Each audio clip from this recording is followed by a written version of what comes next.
Fala galera, tá no ar, plataforma de número 61. Gravei com Alan Brito, do Última Divisão, um cara jornalista. O Última Divisão, pra quem não sabe, é um blog, né? Que também tem um canal no YouTube, tem um perfil no Instagram, onde fala de futebol alternativo, de esse futebol que não tá na grande mídia, né? É o futebol regional. Tem um futebol fora do Brasil também, que não tá nas grandes ligas europeias. E a Última Divisão não fala disso também, Série B, Série C, Série D, enfim. E a gente trocou uma ideia muito da hora sobre várias coisas, inclusive, quando a gente gravou, tava no hype da Supercopa, né? Da Superliga, perdão, da Superliga Europeia lá, que os clubes estavam querendo fazer, a gente falou disso também. Mas antes de ir pro episódio, aquele recadinho de sempre, galera, que é o Clube TDQ. Jonathan, o que é o Clube TDQ? O Clube TDQ é o clube de assinantes teólogos de quinta, onde você pode nos ajudar com 10 ou 20 reais. Tem dois planos aí com a diferença mínima aí de um para outro, né? No plano de 10 você vai receber o podcast extra mensal e conteúdos exclusivos. Esses conteúdos exclusivos eles mudam a cada mês. Cada mês a gente disponibiliza conteúdos diferentes. Tem também o lance de você ser assinante do Clube TDQ é que você recebe os conteúdos antes de todo mundo. Ou seja, o plataforma de terça você recebe antes, o teólogo de quinta da quinta você recebe antes. Então, tudo com exclusividade. Sem contar que você pode sugerir pautas de programa, sugerir convidados e tudo mais. No plano de 20 também você recebe tudo que o plano de 10 recebe, só que você também recebe um plus a mais, né? Você recebe algo a mais que o plano de 10 não recebe para te recompensar aí por essa quantia da hora que você vai estar fazendo pra gente. Nesse mês de maio, a gente vai estar disponibilizando 6 meses grátis, olha só, 6 meses grátis da Amazon Prime, Amazon Prime Video, né? Muito top, galera, muito top mesmo, vale a pena, vale muito a pena você fazer parte aí da nossa galera, beleza? Para nos ajudar financeiramente, que assim, nos ajudando financeiramente, a gente cresce em qualidade de conteúdo, a gente cresce em modernização do podcast, e enfim, todo mundo ganha com isso, beleza? Agora, sem mais delongas, vamos pro episódio que tá da hora.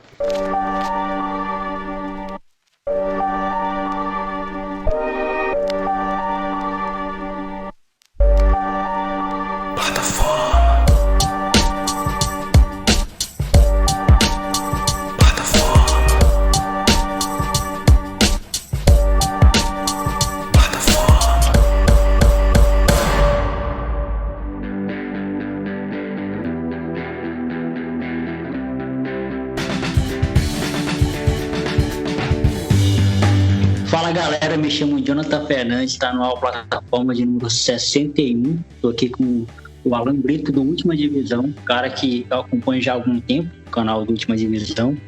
E agora a gente vai trocar uma ideia aqui sobre muita coisa. Cara, primeiramente se apresente para quem não te conhece, fale quem você é e primeiramente também muito obrigado por você ter aceitado o convite. Vai ser uma honra trocar uma ideia com você. Eu que agradeço, muito obrigado. Eu sou Alan, sou jornalista por formação. E no Última Divisão eu sou editor, como outros membros nós dividimos todas as funções e estamos focados principalmente no canal do YouTube, mas inicialmente éramos um blog que virou um site e tem, claro, presença em todas as redes sociais, Facebook, Twitter, Instagram. Então a gente atua em várias plataformas aí e a Última Divisão é focado em futebol, preferencialmente futebol alternativo, que é o que a gente diz ser todo aquele futebol fora da grande mídia, né? Futebol que a maioria das pessoas não vê muito, mas que é muito rico de histórias e de personagens.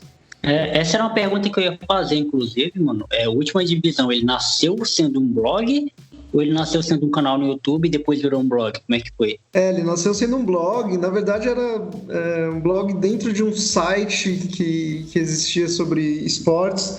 E aí depois a gente transformou num site específico, né, com endereço específico mesmo.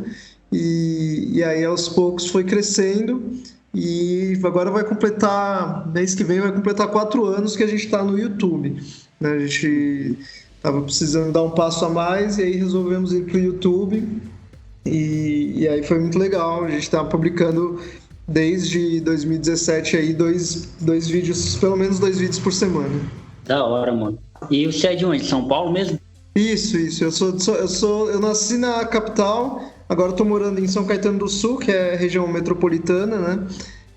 Mas todos os membros do Última Divisão são do estado de São Paulo, alguns nasceram no interior, mas todos são do estado de São Paulo. Da hora, mano.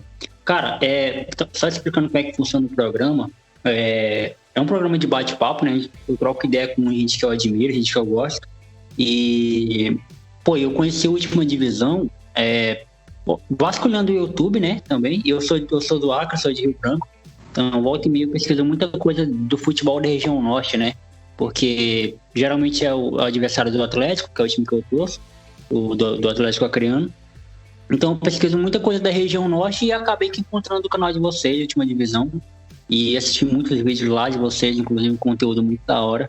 Porque também é o tipo de futebol que me agrada, né? Esse futebol mais alternativo. Eu amo assistir uma segunda divisão de algum campeonato, sabe? Eu amo assistir segundas, terceiras divisões, mais do que as primeiras até, às vezes. E, cara, o conteúdo que vocês fazem é um conteúdo muito da hora. Eu até vi que vocês têm um projeto agora de Série B também, para fazer um conteúdo voltado para a Série B, que inclusive a Série B esse ano vai estar até muito mais voltada do que a própria Série A, né? Porque com times de tradição.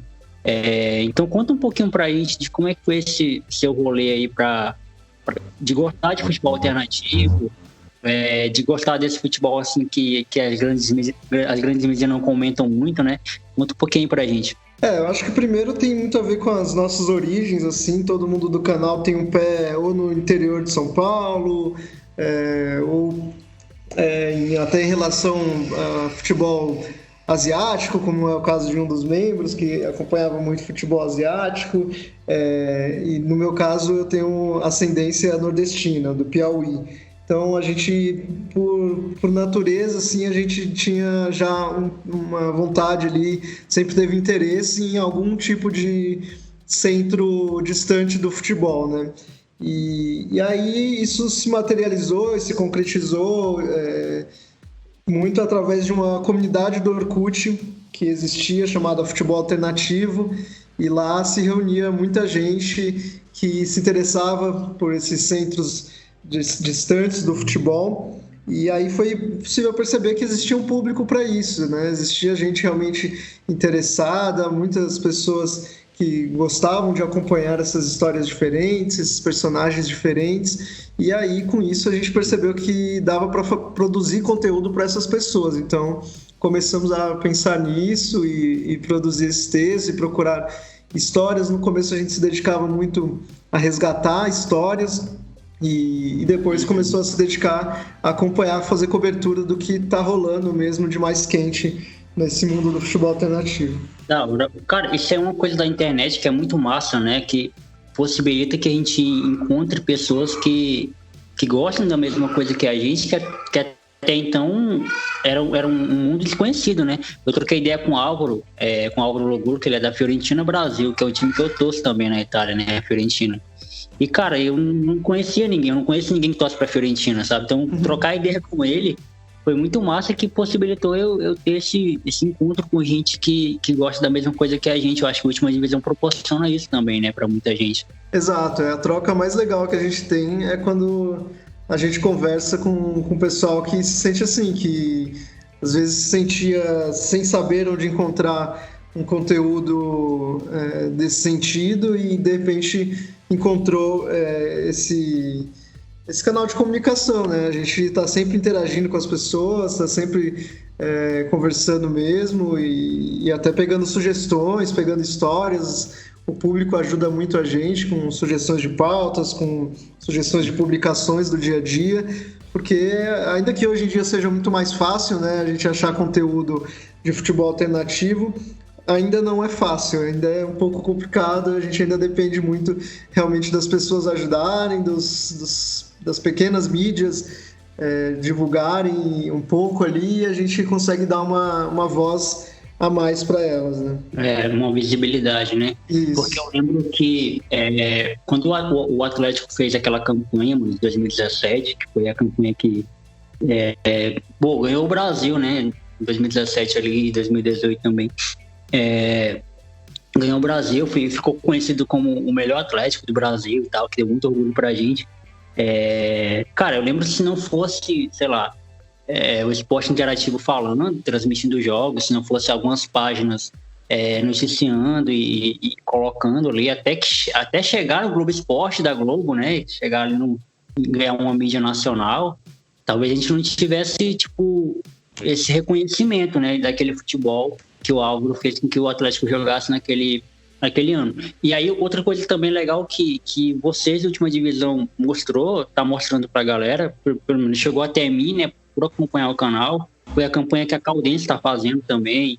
E aí depois eu fui pesquisar mais a fundo sobre a gestão da Caldense, né? O que eles fizeram fora de campo, que para mim é uma parada que eu gosto de falar muito sobre gestão de futebol, que fez com que refletisse isso no campo, né? Então isso é muito legal porque faz com que a gente pare de olhar um pouco essa glamorização do futebol, que também é legal. Também é legal assistir uma Champions, um Brasileirão da Série A, uma Premier League da vida. Mas, caramba, o futebol, na sua raiz, na sua origem, a gente percebe ele muito mais nesse interior, né, assim, da parada, né? Sim, e é possível encontrar, né? A gente acaba muitas vezes elogiando demais o que vem de fora e não valorizando o que a gente vê aqui dentro. E aqui é possível encontrar bons talentos, não só bons talentos em relação a jogadores, mas também de gestores, de treinadores. E por mais que seja mais difícil, se a gente fuçar, se a gente se informar desses outros clubes, a gente vai encontrando e às vezes isso dá resultado a ponto de levar os times bem longe, como aconteceu com o Atlético Acreano, como aconteceu levando para o caso mais forte, mais recente que a gente tem da Chapecoense, que é um clube que começou ali desde a Série D mesmo e foi melhorando a gestão, arrumando investimento e chegou a ponto de ser campeão da Sul-Americana e permanecer na Série A por tantos anos e agora está de volta para a Série A. Tudo isso sendo um clube de cidade, né? Um clube ali que era bem local, mas que foi crescendo aos poucos com base em boa gestão mesmo. Então, existem esses cases assim de realmente de times que mostraram qualidade e conseguiram crescer de forma sustentável. Então, vale a pena, com certeza, acompanhar. E isso também é uma coisa muito gratificante, quando a gente começa a destacar essas histórias e, de repente, essas histórias tomam outra proporção e o clube em si toma outra proporção, ou o jogador que a gente começou a ver quando ele estava começando ali e começa a se destacar demais. Todas essas coisas são muito legais para a gente ver como vale a pena, né? Vale a pena realmente acompanhar essas histórias começando.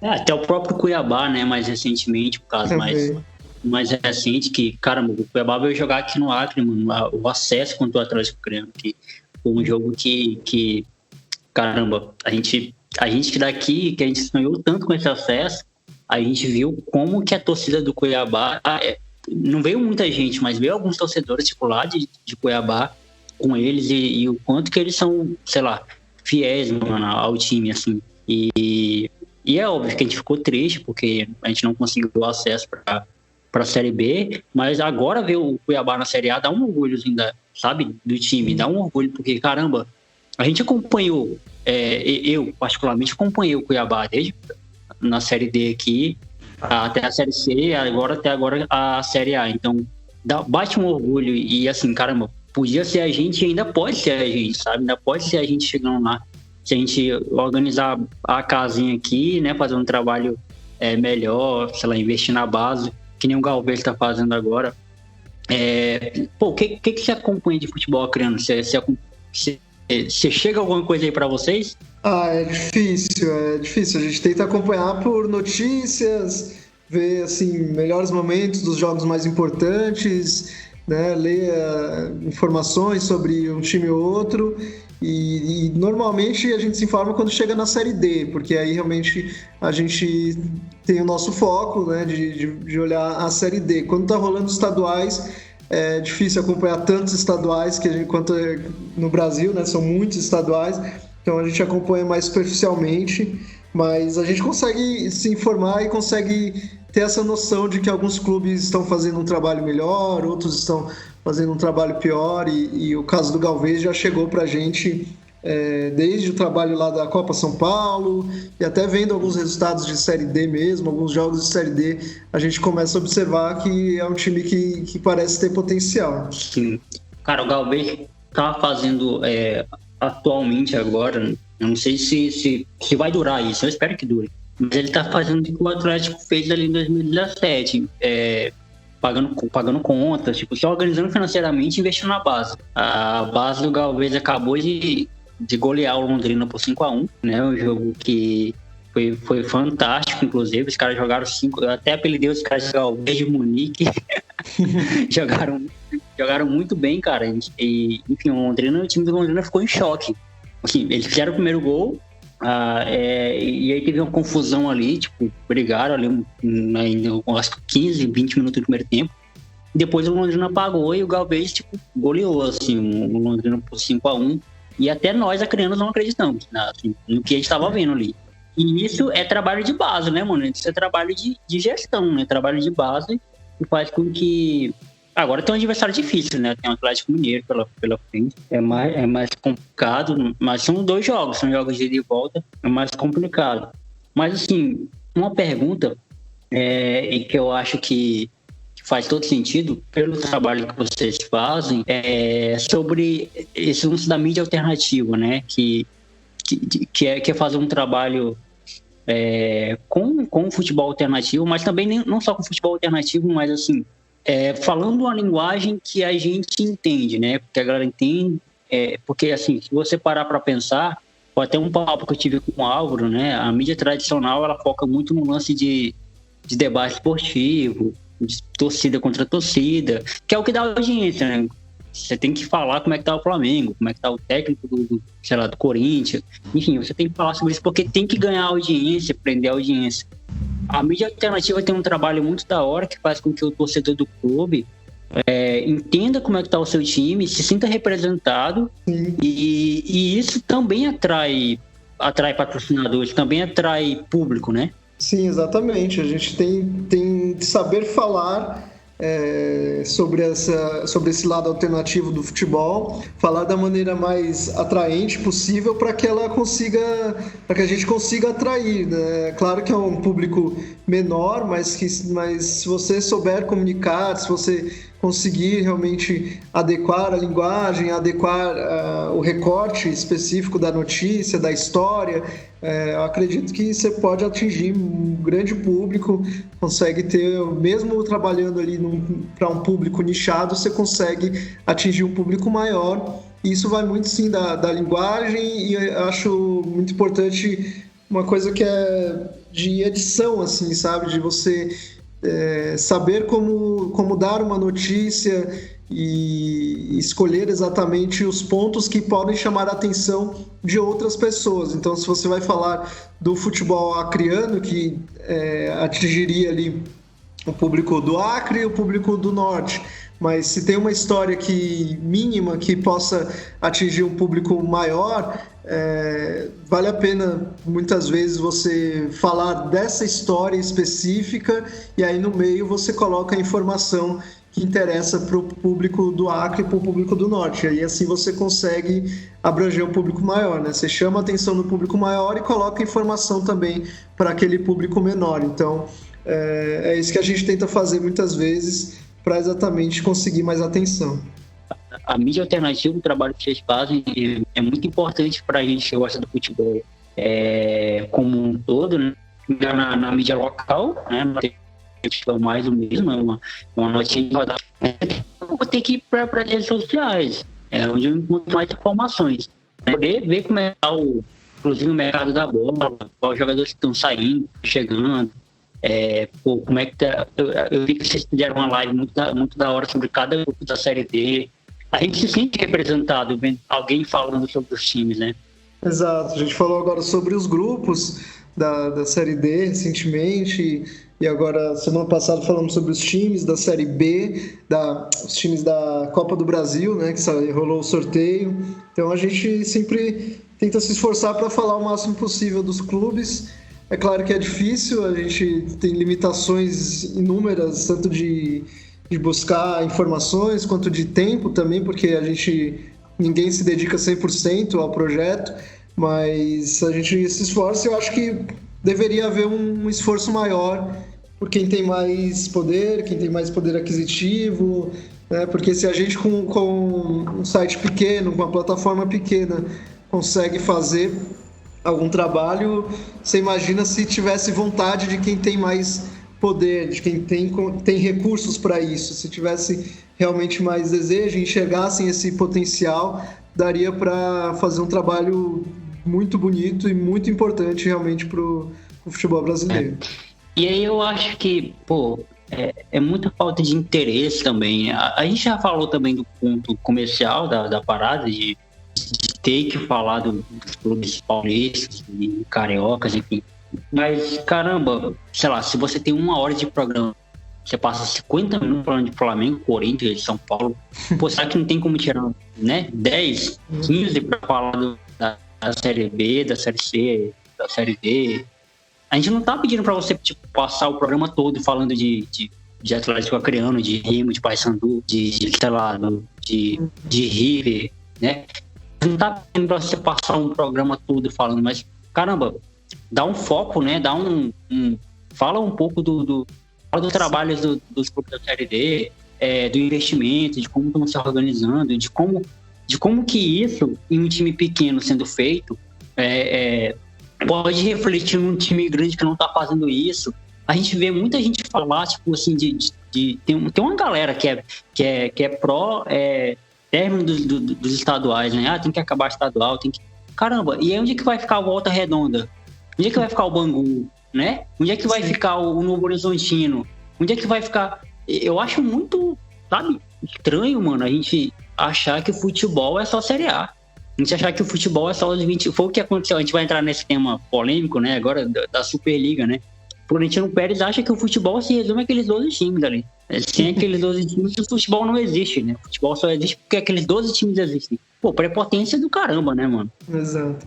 Exato. A Superliga foi, assim, extrapolar o que a gente já sabe que existe, que é exatamente essa visão elitista e preconceituosa que a gente já ouve no Brasil e sente em toda a mídia. Como você disse, a mídia grande é muito focada nos clubes de grande torcida. Eu acho até que é uma perda de qualidade para eles também, porque ao focar em 50 minutos em Palmeiras, Flamengo, Corinthians, eles acabam fazendo desses 50 minutos, 10 minutos bons e 40 horríveis, porque é difícil também você tirar tanto tempo assim, né, de assuntos limitados, e aí você acaba vendo algumas bizarrices, eles começam a discutir coisas aleatórias e de maneiras totalmente exageradas, ou discutir demais sobre arbitragem, sendo que a gente deveria falar mais de futebol mesmo, e aí você tem muito futebol de verdade acontecendo nas divisões inferiores, nas divisões de acesso, e que não é falado. Então é uma perda de qualidade para quem está acompanhando ali o time grande, e é uma falta de espaço total, uma falta de mídia, um descaso com quem não tem mídia, né? com os times menores. Então é uma perda absurda assim, de qualidade, o que a gente vê na mídia em geral, e aí isso acaba se refletindo nessa visão elitista que a gente viu agora na Superliga, que pelo menos foi rechaçada. Eu até me surpreendi um pouco de ver tantos torcedores, inclusive os torcedores dos times grandes repudiando. Não esperava, achei que ia ter mais polêmica, mas foi legal eles terem rechaçado pelo menos isso dessa vez. Acredito que não sou dos mais otimistas, acho que mais cedo ou mais tarde o futebol vai caminhar para isso, infelizmente, mas estaremos aqui para resistir. Sim, com certeza. Cara, eu acho que, assim, eu acho que quem é a favor, quem foi a favor da Superliga, não percebeu o grau de perigo que se provoca ao futebol, né? O grau de perigo que se provoca ao esporte. Porque se existe uma entidade que rege o futebol, FIFA, UEFA não é o anjinho, né? Não é o Papai Noel. A gente sabe se eles politicarem. Ninguém é besta, ninguém é idiota. Caramba, ainda é um órgão que rege o bagulho, né?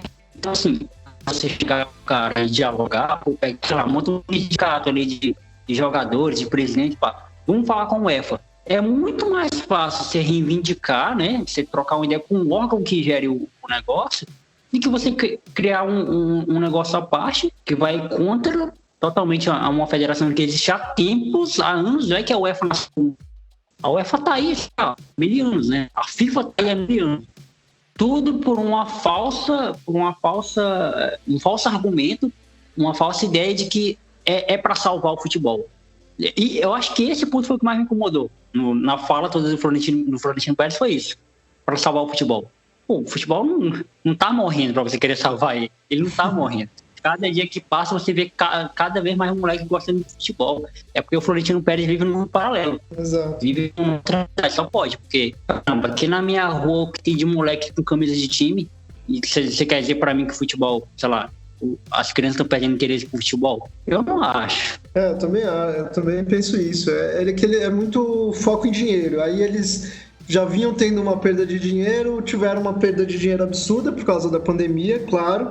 E aí sentiram isso, como se o futebol estivesse morrendo, mas o que está morrendo é o lucro, e isso por causa de vários motivos, até por causa deles também, né? A administração ruim também deles. Então, eles têm que pensar de outra maneira e teriam que ter outra visão, realmente. É só parar de pensar um pouquinho mais no esporte. Exato. É o mínimo. Aconteceu uma parada chata, né? Por exemplo, o campeonato italiano para ser disputado em março, não foi por conta da pandemia, decreto do governo e tal. E tem um time do interior aqui, que é o Maitá, eles vieram para a capital para disputar o campeonato estadual com os jogadores e ficaram alojados na sede da federação. E cara, eles tinham datas, assim, eles tinham um período, eles tinham um dinheiro certo para disputar o estadual naquele período. Eles não podiam, tipo assim, ultrapassar isso, sabe? E o que aconteceu? O estadual não começou na data que falaram, né? O time quebrou, ficou sem condições de manter os jogadores lá, com alimentação, com hospedagem e tudo mais, e tiveram que voltar para sua cidade novamente, sabe? Mas os caras querem jogar o futebol, querem jogar o estadual, os caras querem jogar futebol. O que eles fizeram? Se adaptaram. A gente tá falando de Humaitá, time que não tem divisão nenhuma no Brasil, não disputa divisão nenhuma no Brasil. Só disputa o campeonato estadual e acaba o estadual, fica sem nada, fica sem calendário o ano todo e consegue se adaptar para jogar o estadual. Será que o Real Madrid não consegue se adaptar à pandemia? Será que o Barcelona não consegue se adaptar a uma pandemia? Sei lá, reduz salário, corta alguma coisa, diminui alguma coisa? Será que esses times não... Cara, é isso que me incomoda, sabe? Os caras, eles só querem dinheiro, mano. O foco é dinheiro. É isso. Não, é totalmente caça-níquel, é totalmente focado em lucrar mais e sem pensar no resto do futebol, no resto dos clubes. E, no fundo, o que o Florentino Pérez falou ali foi simbólico, né? Eles acham realmente que o futebol são os times deles e ponto. Sem enxergar que o futebol depende de muitos outros clubes para existir como ele realmente existe. Inclusive, tipo, se existem times grandes é porque existem times pequenos, né? Porque se todo mundo é grande, ninguém é grande, né? Exatamente. Uma parada interessante. Mano, falando um pouco mais de você, você é formado em jornalismo, pá, como é que foi seu rolê, sua formação? Isso, sou formado em jornalismo. Isso já faz bastante tempo, pegar um pouco da idade. Fui formado em 2009 e sempre, quase por muito tempo, atuei apenas com jornalismo esportivo, me especializei mesmo em jornalismo esportivo e depois atuei já em algumas outras editorias. Atualmente tenho atuado em outras editorias, mas sempre fui apaixonado por esporte, sempre fui muito mais focado em esportes e mesmo trabalhando em outras áreas eu não consigo largar, estou sempre acompanhando. Então é uma área que me permite, né, misturar essa paixão por esportes que vem desde de infância mesmo com com o lado profissional. Mas hoje você trabalha como jornalista ou você faz outra coisa? Não, faço trabalho como jornalista em outros sites também e em outras áreas, em outras editorias também, né? Tipo, escrevo sobre política, sobre educação, saúde, um pouco de tudo. Da hora, mano. E Última Divisão, cara, quem foi que teve a ideia de criar a Última Divisão? Você falou que era uma coluna de um site, né? Quando começou? Isso, exato. Era um blog dentro de um outro site. Eu não estava assim no começo mesmo. Isso foi o Júlio Simões, o Emanuel Colombari, eles que estavam bem desde o começo.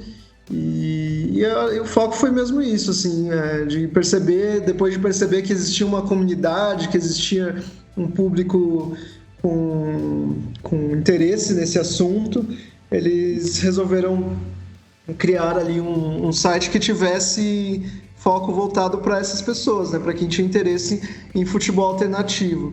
E aí, com o tempo, isso foi crescendo, simplesmente foi crescendo. A gente tirou, né, o blog de dentro do outro site, se transformou num site próprio. Aí, a partir de 2014, a gente começou a focar mais em notícias quentes e nem tanto em memória, como era antigamente. E aí, agora, desde 2017, focou no canal do YouTube. E agora, também, de um ano para cá, a gente tem melhorado a nossa gestão de redes sociais, também com mais conteúdo próprio.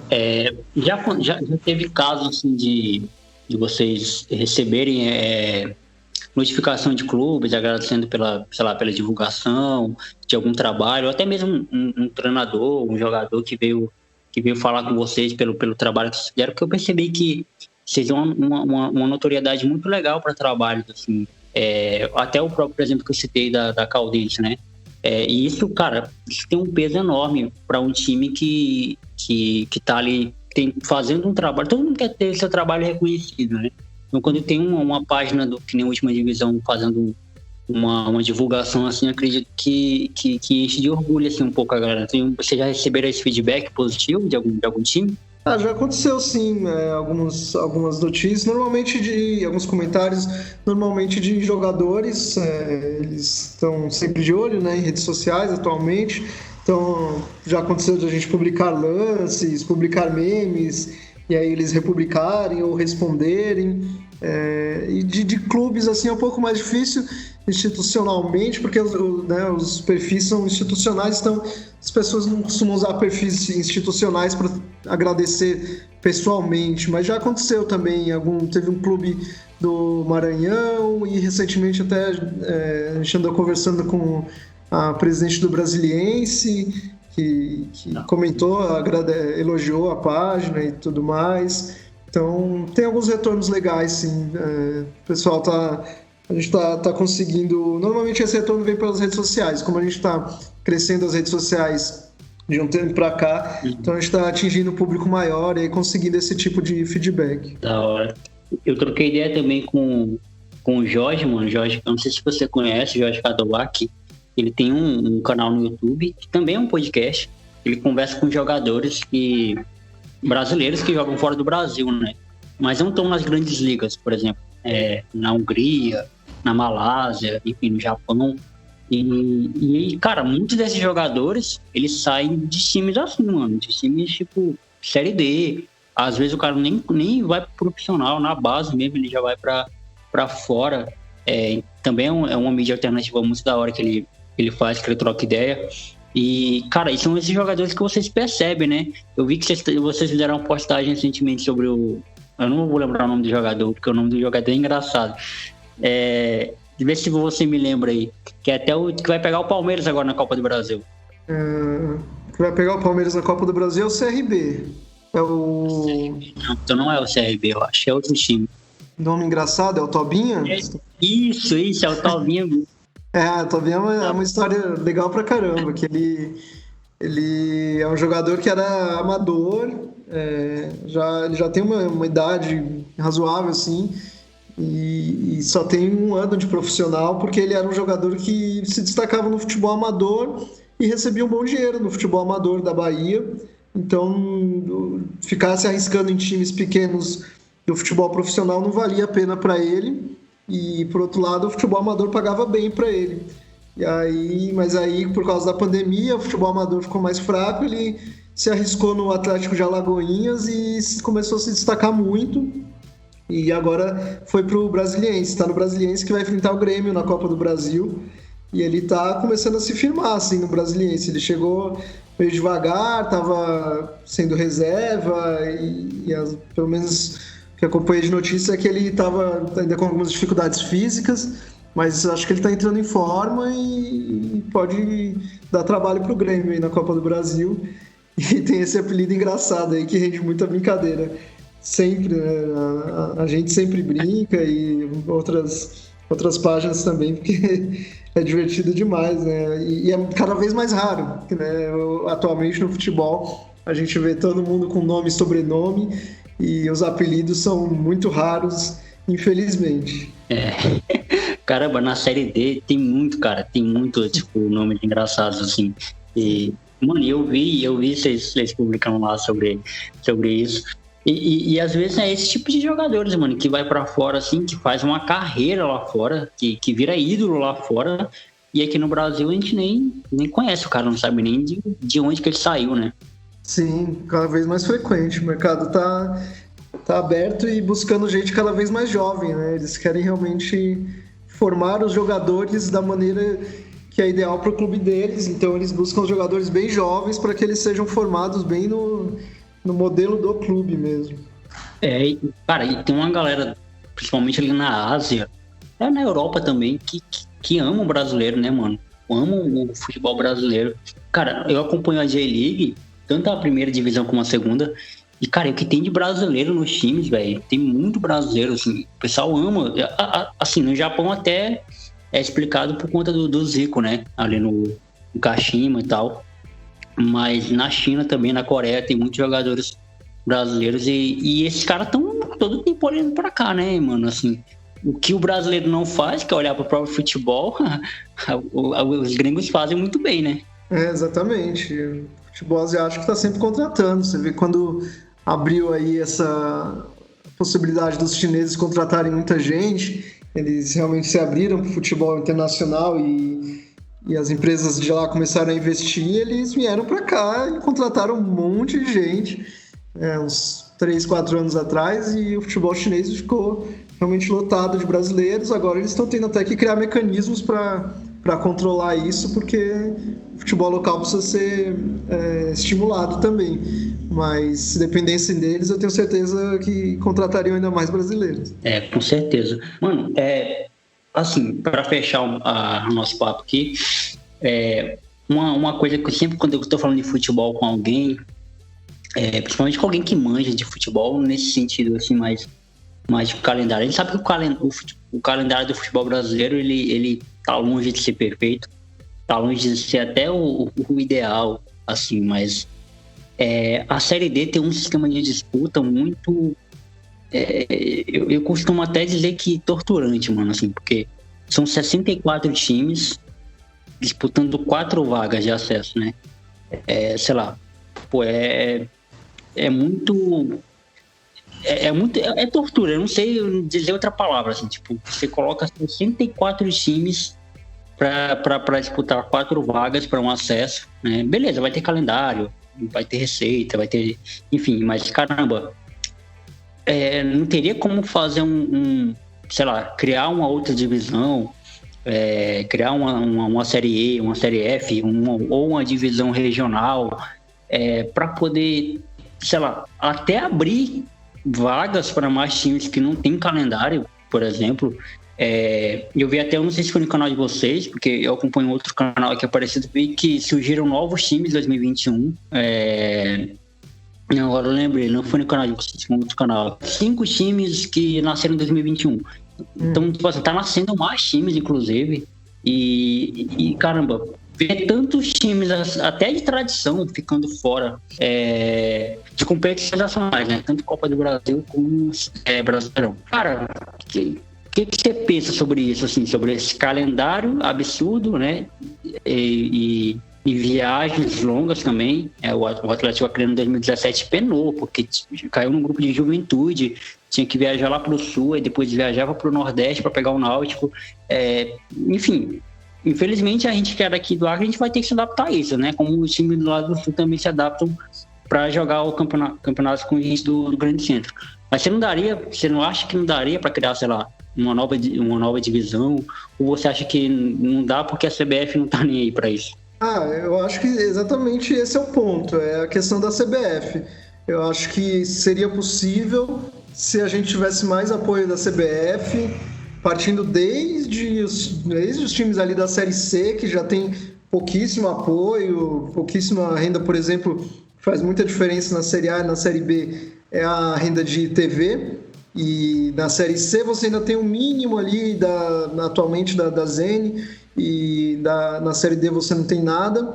Então realmente precisaria de mais verba para esses clubes da Série D, e aí na Série E você precisaria de muita ajuda, porque os clubes realmente não teriam condições atualmente, né, nesse sistema que a gente vive atualmente, para disputar uma competição nacional. Mas também tudo varia muito a partir de qual calendário seria criado, regulamento, porque dá para você fazer um regulamento bem regionalizado para esses clubes terem condições, né, com viagens bem curtas, bem a nível bem estadual mesmo, para exatamente criar condições de ter uma Série E. Eu acho que é o ideal seria ter uma Série E, sim.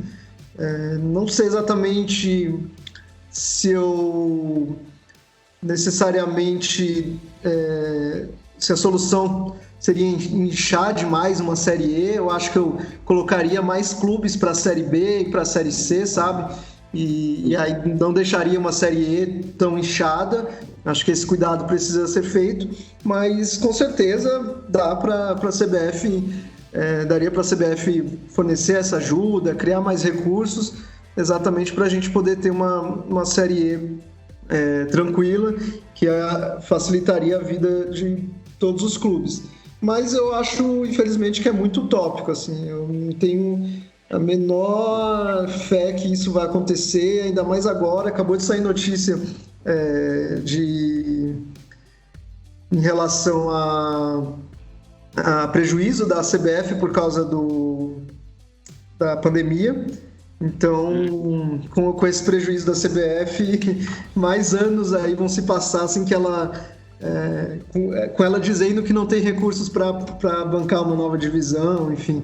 Então, não acredito que a CBF vai fazer isso. Então, normalmente, quando surge esse assunto assim, é bem comum mesmo.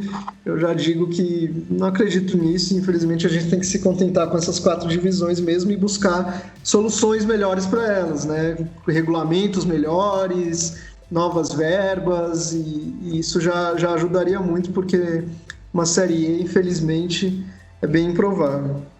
Cara, assim, eu pensaria, assim, a minha forma de dar uma possibilidade para isso é criar uma divisão de acesso regional, que essa divisão de acesso regional daria vaga para a Série E. Assim, eu não sei como é que seria feito isso, mas eu sei que dá para fazer, porque na Inglaterra acontece isso, na Alemanha também. Então, lá eles conseguem fazer, aqui a gente também conseguiria fazer. Por exemplo, já tem os times estaduais que conseguem acesso para a Série D atualmente, né? Então, esses times de estaduais, eles conseguiriam agora o acesso para a Série E direto. E aí ficaria aquele terceiro time de cada federação, e aí ia pro ranking. Ia pro ranking de CBF, eu não sei como é que a CBF ia fazer isso, mas, sei lá, dava uma vaga para cada estado e aí dividia por região. Região Norte, região Sul, região Centro-Oeste, região Sudeste, região Nordeste. E aí, sei lá, passava 2, 4 times por cada 8, 10, 12, não sei como é que faria isso. E dessa divisão aí, sei lá, essa série de divisão daria vaga para disputar a Série E. Aí o time teria competitividade, o time teria como disputar um campeonato, mesmo que seja regional ali, mas ele teria como se programar para ir para uma divisão de Série E. E aí, teria no mínimo um calendário, não é isso? Porque a gente sabe que em cada estado desse no Amazonas, por exemplo, Tocantins, no próprio Piauí, tem ali os 2, 3 times que sempre vão estar ali, né, brigando, vão estar na Copa do Brasil, mas tem uma terceira força, tem uma quarta força. Agora aqui no Acre, por exemplo, tem 3 times que estão ali disputando sempre, mano, que é o Rio Branco, o Atlético e o Galvez. E de vez em quando tem um Andirá que incomoda. Tem um Plácio de Castro que incomoda, sabe? Então esses times, ficam sem calendário o ano todo. Eles jogam estadual e ficam sem calendário o ano todo. E aí tem que desmontar elenco. E aí vão para outros times. E aí alguns desistem de jogar futebol, sabe? Como eu falei no início, mano. Fica muito fácil dizer que você quer acabar com o estadual, você quer acabar com Série D, enfim, com esses campeonatos mais pequenos, quando você torce para um time de Série A ou quando você, tá nos grandes centros, né? Quando você, tá pouco ligando pro futebol mais regional, mais localizado. Mas aí quando você se identifica, quando você tá perto de times pequenos assim, sabe da dificuldade que os times pequenos têm de se reestruturar, aí você muda, né? Exatamente. E um time vai puxando o outro, se você vai criando uma cadeia assim de clubes que vão disputando mais calendário e tendo mais recursos, eles vão puxando os times de baixo, sabe? E vai criando um futebol mais forte aos poucos. A gente vê isso em alguns estados que aos poucos um time vai despontando, aí um outro time vai lá e puxa ele, e aí o estado começa a crescer. Então, se a gente tivesse realmente uma divisões que dessem mais possibilidades para mais times se tornarem protagonistas dessa forma, com certeza você teria estados se recuperando, aí, estados onde o futebol é mais fraco, se recuperando e crescendo. Sim, com certeza, mano. Aqui no Acre está acontecendo recentemente com o São Francisco. O São Francisco é um time que vai para o campeonato criando só para pegar peia. É o último colocado sempre. Não faz nem gol, consegue fazer, sabe? Pegou 9-0 no passado do Vasco, que é um time daqui do Acre também. Pegou 8-0 do Atlético, enfim. É um time, dos 8 que tem é o menor. Só que os caras, eles mudaram de escudo, criaram um novo uniforme, estão trabalhando no CT, na comissão técnica, se preparando para o estadual 2021. Estão fazendo acordo com uma empresa de material esportivo. Caramba, isso aí não é à toa, isso aí não é do dia para noite. Isso é reflexo de Galvez e Atlético Acreano, né? Um time puxando o outro, como se falou. Enxergar que, caramba, dá pra gente fazer isso aí. E ele já tem um CT, ele já tem um campo de treinamento, sabe? É só adaptar, estudar melhor. E tem jogador querendo ir pra lá, tem base lá, tem sub-20, tem sub-17. Então, caramba, isso aí, mano, faz toda a diferença, né? Um time puxando o outro para que crie um campeonato forte, primeiramente, e desse campeonato forte uma competitividade maior para disputar um campeonato a nível nacional, né? Exatamente. E aí você vai fortalecendo o futebol regional como um todo. Uma coisa vai puxando a outra mesmo. E esse é o movimento que tem que ser feito. A gente já viu exemplos disso por aí, mas a gente vê e a CBF finge que não vê. Triste. É mais ou menos isso. E aí a gente fica, infelizmente, estacionado. Alan, mano, muito obrigado pelo tempo que você disponibilizou para trocar essa ideia. Foi muito bom trocar ideia com você. Sou fã do canal, sou seu fã também, porque você faz parte do canal, obviamente. E sou fã do trabalho de vocês, vou continuar acompanhando. Tentem dar sempre uma moral aqui pra gente, o Acre. Você já deu essa moral, falando do Atlético, falando do Galvez. Mas, caramba, muito, muito massa o trabalho que vocês fazem. E agora esse é o seu lugar de fala, né? Você deixa aí sua mensagem, seus abraços, suas redes sociais aí, divulgam aí o canal de vocês, Última Divisão, que já é um puta canal da hora. E mais uma vez, obrigado pelo você ter cedido esse espaço aí para trocar essa ideia com a gente. Imagina, eu que agradeço muito.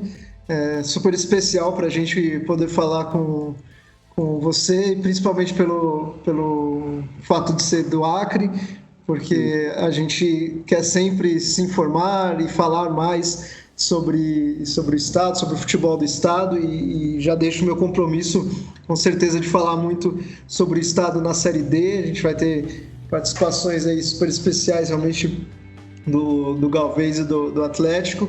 Então, com certeza vai render muito assunto e fica nosso compromisso. A gente no YouTube Última Divisão, no Facebook /Última Divisão, no Twitter @Última Divisão e no Instagram também. Deixo convite para todo mundo se inscrever no canal e seguir a Última Divisão nas redes sociais para exatamente conferir esse conteúdo aí sobre futebol alternativo. Meu Instagram é alambritoud, o D de Última Divisão, e também podem acompanhar por lá, lá mais a vida pessoal, mas tem comentários sobre futebol também e, enfim, é isso. Agradeço demais todo o espaço para o futebol alternativo, a gente valoriza muito e esse espaço é muito legal. Muito obrigado. Tá, muito obrigado, até a próxima, mano. Valeu. Valeu.